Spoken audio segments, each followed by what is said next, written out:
Parkinson's has impact on all aspects of your life. I've done hundreds of speeches in my lifetime. I always enjoyed them. Animal protection is to corporations as the environment was to corporations some 15 to 20 years ago. The ability to give a speech now is very difficult, and the longer the phrase and the better, the more difficult it is. What we do know in very simple terms is that things that we take for granted doing at a certain size get smaller when you've got Parkinson's disease. And so if you're watching Brian walk, you're going to see that really clearly as he takes smaller steps. So when it comes to his speech, we see, you know, smaller breaths being taken, so he doesn't have that same breath support. We see less good, clear voicing. Have you got rid of the cough entirely now? He sees a speech pathologist twice a week. Okay, so we worry about your speech, your voice, your language. We're worried about him being able to find the words he needs. And we watch his swallow and make sure that he's safe when he's swallowing, doing those automatic and reflexive tasks. It makes a difference. So whenever I go to speech therapy, I feel better afterwards.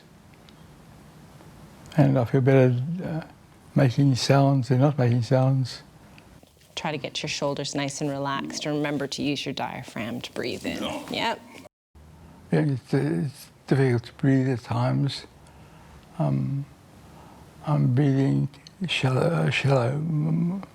It's not as deep as I normally breathe. And deep breath in through your nose.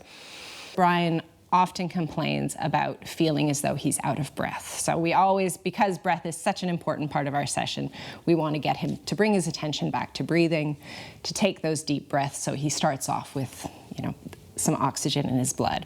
That's 3. Through the nose, out through the mouth. The oxygen seems to impact positively on me. Our second exercise is just based on ideas of resonant voice, and it's to try to bring a bit of better quality into his voice. We try to bring his voice from the back of his throat into the front of his mouth. We try to feel a vibration.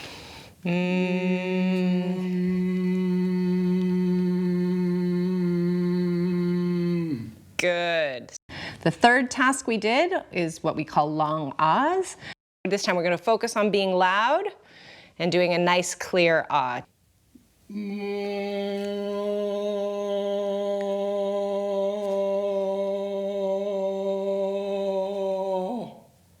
That was actually good, right up till the end. It relaxes some of your muscles. Yeah, and you know, it's tight in your whole being. It expels some of the stiffness. Lethargy is the number one problem. And the more exercise you can do, more speech therapy, the more active you are, the better. When you're ready, deep breath in. This is the equivalent of physiotherapy for your voice. So we're just trying to get him to activate his voice and then do it for a little bit longer than he would otherwise be comfortable with.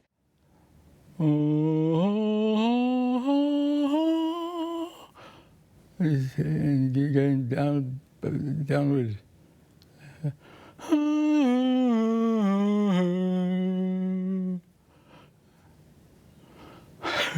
People with Parkinson's disease tend to lose the variation in their voice. Again, this also is reflected in this sort of narrowing of people's, the size of people's motions. So they lose that variation, the up and down and the inflection in our voice. And the other main thing that you see in Brian so acutely is the loss of expression in his face.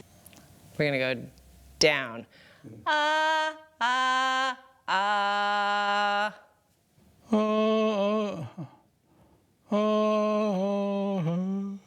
pitch variations and the ahs also lend themselves to putting a bit more expression in your face. You have to open your mouth wide. You'll notice that Brian tends to open his eyes quite wide when he does them.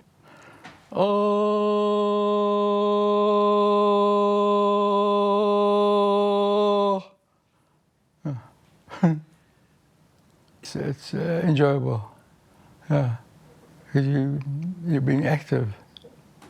When it comes to their own speech and their voice, their sensory perception of their ability to speak or the loudness with which they speak is depressed.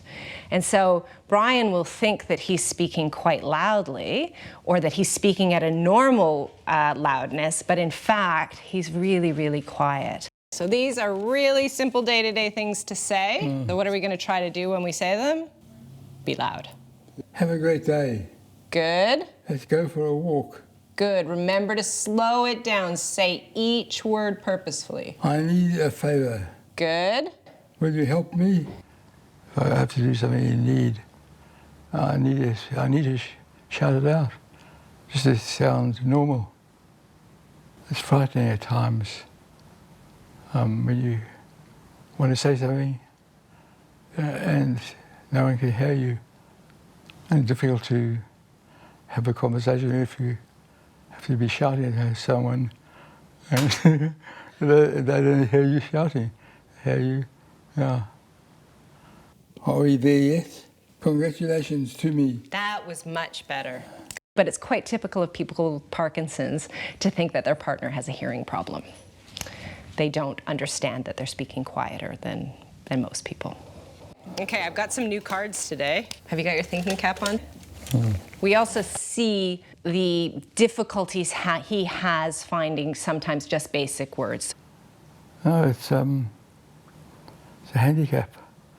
I have a thought, and it disappears before I say it. It feels, I started saying it feels, but to get the next part of the sentence out is difficult. But I don't remember what I was saying. So it's the automatic versus the manual. I've had a lot of success in the business world, in the educational world, a number of areas, but the plight of animals transcends everything for me, transcends everything. When you have Parkinson's,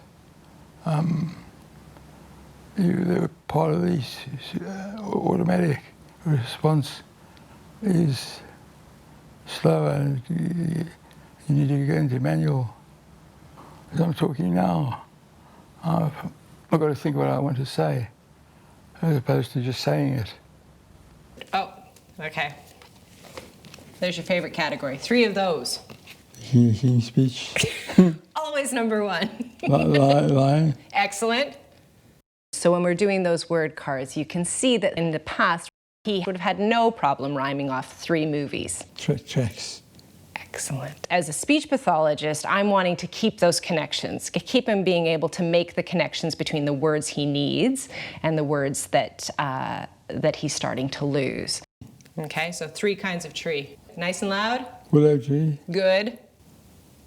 Oh, trees over there. What's an Australian tree? Fir tree. Fir tree. Excellent. Yep. Nice and loud. Again. Next one. Oak tree. Oak tree. You didn't give me a single Australian tree there.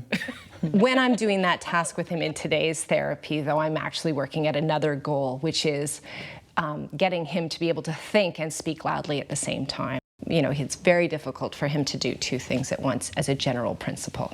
And we all take for granted how easy we find it to speak and do something else. But for people with Parkinson's, that's actually a very difficult task.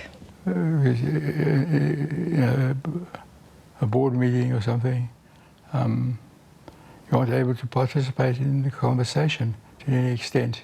If your reactions are very slow, you can't get your words in. I'm extremely busy. Argo's come in at... Argo's come back into the market. I'm involved in a huge number of charities and a number of other corporate entities. I was appointed a director of the Sydney Olympic Committee, the body that oversaw the Olympics in Sydney. One of the highlights for me was carrying the torch. I took the torch into the city of Sydney the night before the Games. It was just quite a remarkable experience. It was a real highlight for me. When little Snow White's mother died, the king, her father, up and cried. Beautiful. Oh, what a nuisance, what a life. Now I must find another wife. You can get much greater loudness out of him when he's reading. However, in the end, he chose a lady called Miss Maclehose. Good. The second a word becomes a bit challenging. For example, in the poem that he was reading from Roald Dahl, Mrs. Maclehose is a very difficult word to say, and it's not a familiar word that we know.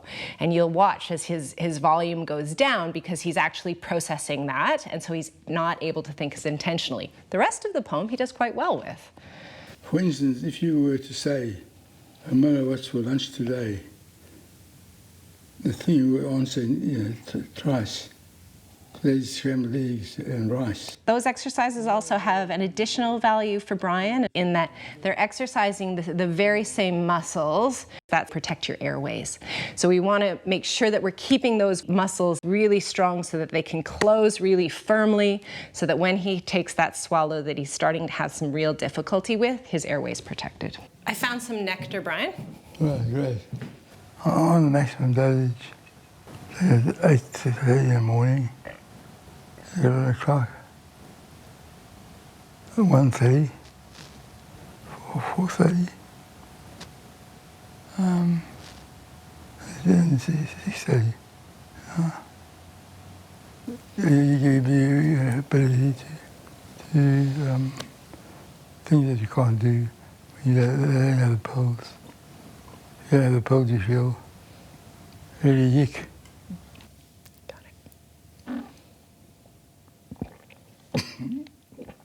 Do you need another sip? Yeah. Just to clear it? Well, swallowing my food hasn't been a problem at all, but swallowing pills, larger pills, I have to thought to taking them because I've gagged once or twice,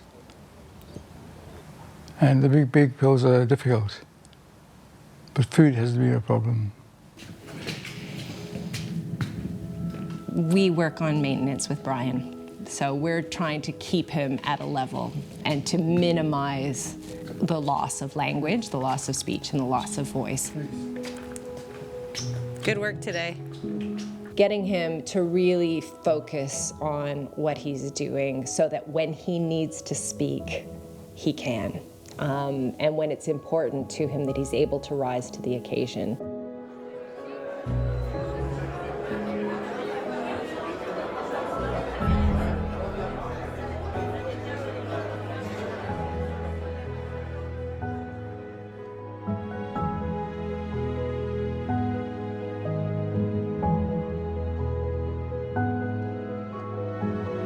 I'm delighted to be here this evening. Thank you very much for this wonderful honour. The Australian Museum was my passion for some 9 years, and I was president of the trust, and it is close to my heart.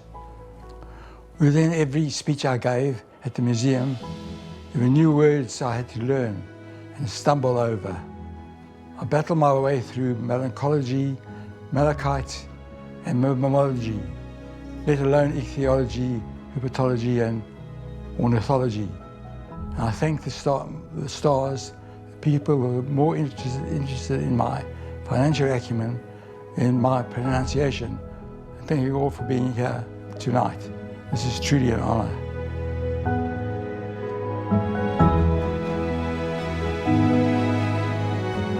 didn't have speech therapy, I would be in real trouble.